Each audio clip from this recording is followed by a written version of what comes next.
The first thing I have to ask, and I started to ask, but then I held myself back, the apples. Why are you walking around with a bunch of apples?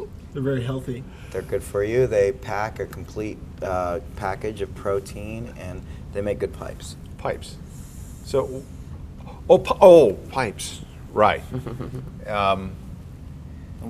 It's kind of like an ocarina, but you can, use it for other things. Okay. I was afraid you were going to ask about the name. I was cringing. Do not ask about the name. No. So thank you. No. We won't do that. Good. Okay. What I do want to ask about is this record, which I've spent an awful lot of time with, and I mean this in the most complimentary way. This is probably the most unfashionable record that I've listened to in a long time, simply because of the way it's constructed with the long suites and the big long song in the second half, and that you have to listen to the whole thing as a whole rather than maybe break it down into chunks. Well, I mean, there are different versions out there. We give you the option. We give you the option. At least for part one, you can. Well, there's a couple of songs, I guess, that you can break off and do on your own. Well, someone pointed out to me that, we often get compared to the stuff that was going on in the 70s when there were these, epic, triple album sets with one song per side. But someone also pointed out that the 70s was also the time where there was most singles-driven market at the same time as well. So people these days will say, oh yeah, everything's single-driven. But I think there's also a push to make albums, and the bands that we've been listening to these days, at least the ones that I'm into, they're making albums, not singles. Well, you guys have been on your own as an independent for what, 3-4 years now, after the Interscope nonsense?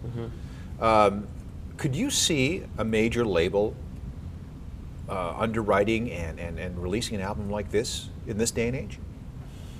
Maybe not this year, but maybe next year. Yeah. It seems like for us, Interscope was actually okay with us doing whatever we wanted. If we had put this record out, if we recorded this record on Interscope, they would have released it. They were willing to release whatever we gave them. That was kind of the carte blanche that we had there. So what happened with that relationship? It was more to do with administration. I mean, you're dealing with a major label, and you have to go through 50 people that don't have it coordinated, and on a small label, on a minor label, you've got 3 people, and it's so much easier. The communication is far more easier.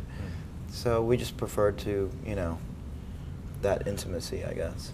So I mean, the thing about the major label is that we were kind of like a flagship for them to attract other bands, and then we were also a tax write-off in a sense. So. See, Interscope's tried that before. I mean, or Universal's tried that before. I mean, that's why they signed Sonic Youth and Nirvana back in the day. Yeah. Is to have that halo effect, attract these other cool bands to the label, and that's what you guys were. Well, at the time, but as we were on there, the music industry started to move into this realm where they couldn't really afford to do that and be as experimental as when they were signing bands like Sonic Youth and Nirvana. And they had to be a lot more conservative and go for the pop thing to bring back the returns and make 360 deals. So it was just the timing was right for us to get off, And there wasn't any hard feelings, and I really appreciated the fact that they let us have that's the most common question is, do you have more creative license now? And I was like, no, we always had creative license. Creative license is something you just give yourself, I think we just didn't let them tell us what to do musically, and they knew that, and they were like, well, they're going to do what they're going to do. This album was made in what, just under 2 weeks, wasn't it? Well, the basic tracks are done in 10 days, but we did do some overdubbing for another 2 weeks, which is really short. I mean, we're used to working on records over the course of a few months, and this one we just kind of like plowed through it. Well, that, considering the complexity of the record, and that's awfully brisk. It felt that when we were working on it, and we were kind of like surprised. We're like, wow, this is going really fast, but it's moving. It's kind of had this flow to it, and that was kind of the magic of making it. Well, the thing I really like about the record is that it's literate. If you don't know who Prometheus is, look it up. If you don't know what a cosplay is, look it up. And you make no apologies for that sort of stuff. I mean, I guess we challenge the listener. You know, we also want the listener to, you know, go and discover new things. I had no idea who Joseph Campbell was. Really? None. I had no idea until I put on this record. I had never heard of Joseph Campbell. Better explain who he is because I can't still. But he's a mythology and. Well, it's like oh, you go ahead. Oh no, I mean, I was just saying that I'd gotten into him through George Lucas. So I mean, everybody knows, you know, Star Wars, but they don't realize how much Star Wars was based upon, you know, the hero of 1,000 faces, and that George Lucas was, you know, they were actually friends. I mean, he was kind of a disciple of Joseph Campbell. So Joseph Campbell was this comparative mythology, religion studier. He was an anthropologist. Anthropologist, okay. Yeah. He liked to study just culture, I guess, other cultures. So it was just a theory that he had about the monomyth, and that there's this kind of like thread that goes through all the narrative stories of, you know, popular culture. No, the creation myth, flood myth, all that stuff. And you see it when you see a film like Avatar. It's almost like it's kind of funny because you can totally see that being played out in so many blockbuster movies. Yeah. Now the album's called Tao of the Dead, and you had the book for lyrical inspiration or just a reference manual or something. It was in the studio. Yeah. There was like you know, the Tao Te Ching, and then there was like a coffee table book of Van Halen photos. So it's either one or the other. What are we gonna? Okay, hot for teacher or. So yeah, we just needed something to sing for rough vocals. It wasn't intended that they were going to stay, you know, that they were going to be the lyrics. We just wanted scratch vocals. And opening up the Tao Te Ching was just like, wow, these are great. You know, these lyrics are amazing. So he'd read it. Jason had already read it. It was my introduction to it. But I'd been reading The Art of War, and I was really surprised how similar they were. You know, even though they're it's like 1,000 years apart, right? 500 BC to 500 AD, and so that was like kind of interesting. There's another thing that I completely forgot about was the spiral jetty. Yeah. Now I'm old enough to remember when seeing that in books. In fact, I think you know what, 1970 when it was built. Yeah. We took a trip to the Great Salt Lake. And there it was, and I saw it. The year it was actually unveiled. Awesome. I was just a tiny kid then, but you know, I mean, okay, Joseph Campbell, Prometheus, the Spiral Jetty, I Ching, all these things. Not the usual kind of stuff for a rock record, is it? I mean, that's the beauty of it, is that you don't. There are no rules. You don't have to to write about, you know, girls, you know, or whatever, you know. There's much more. There's one song about girls on the record. Yeah, which one is it? There's a lot of freedom, you know. We've always allowed ourselves to write about just what we were into, you know, just books or movies or just ideas. Well, and the first half of the record's all in D. And then the second half of the record's in F. Was that a conscious thing, or just like we're gonna, like the Ravionettes used to, you know, everything in B flat? Yeah. And we're gonna make the first half of this record in D. So everybody write in D. I think whenever we approach an album, we look at each record as an experiment. And sometimes when you start an experiment, you set a ground rule for that experiment. You know, you're like, okay, let's see what happens if we do this, you know. For instance, we have an album, So Divided, and I think that experiment was like, what if we write all these songs in the studio that we're not going to be able to play live? Oh, there's a career move. And yeah, so when we came to this album, it wasn't that we were going to write in the same key, it's just that we're going to use the same tuning. So we did a D tuning and an F tuning, and that kind of gave it a unification throughout. But it does change keys, you know. But the tuning doesn't change. Oh, the tuning doesn't change, because you know, there's two ways that you can listen to this record. One of them is in a dark room on headphones, and it really works, kind of like listening to an old Pink Floyd record or an old Rush record. Cool. That works.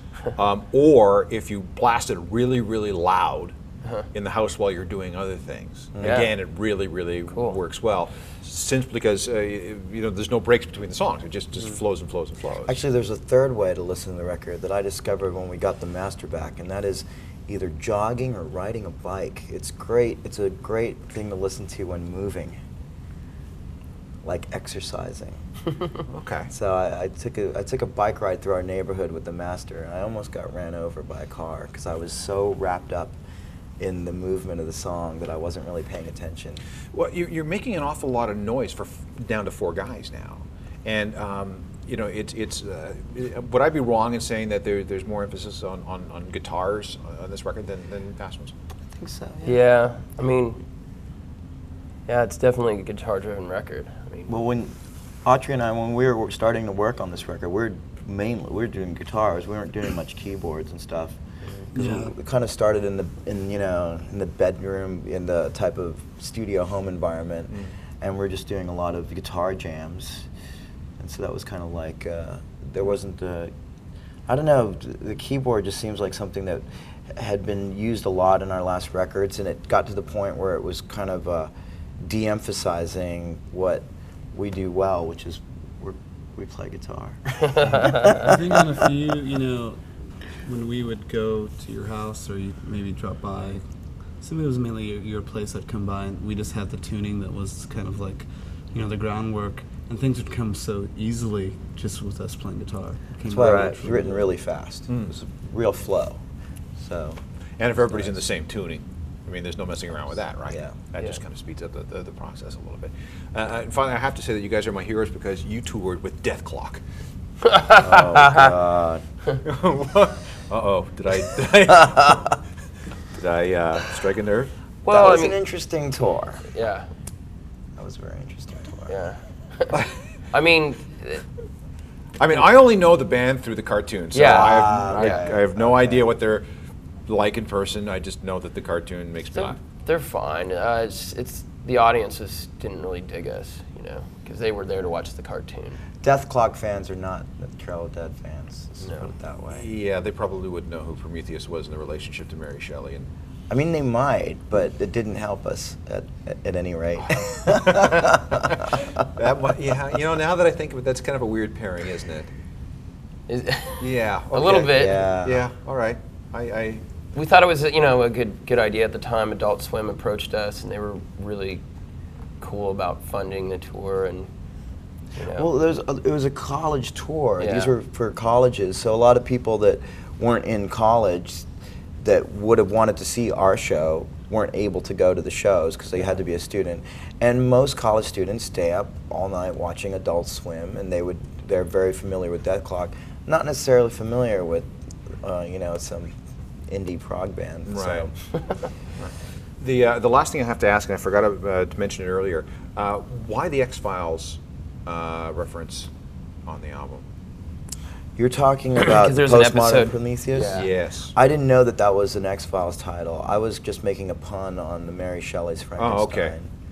Yeah. I thought, see, you know, I've But overanalyzed I'm a you. fan of X-Files. So I found that out afterwards. Yeah. Yeah, okay, I've overanalyzed you guys already. Well, you know, there's a lot going on there. It's easy to do. Well, it is. It really is. You know, and I was looking for. I only have a digital copy of the album. I was looking Yeah. for lyrics, Oh yeah. and there aren't a lot of Trail of Dead lyrics out there for this album just yet. Oh well, there will be. Spiral Jetty's out there. Yeah. I found that. Cool. And that didn't help me at all. But I'll watch for those other ones. And there's a graphic. Is there a graphic novel with the special edition? Yeah. With all the editions, there's pages from the ongoing graphic novel that will be. Let's talk about that. So, what is this project?